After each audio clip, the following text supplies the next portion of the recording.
Good morning my lovely viewers. সকাল সকাল কিন্তু আমার শ্যাম্পু করে স্নান টান কমপ্লিট।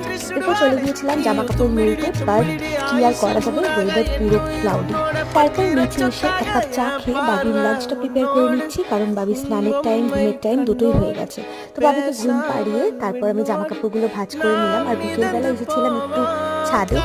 তারপর বাবিকে সন্ধ্যেবেলা ঘুম থেকে তুলে একটু ওটস দিয়েছিলাম, আর খেয়েছিলাম একটু চাটনি আর পাঁপড়।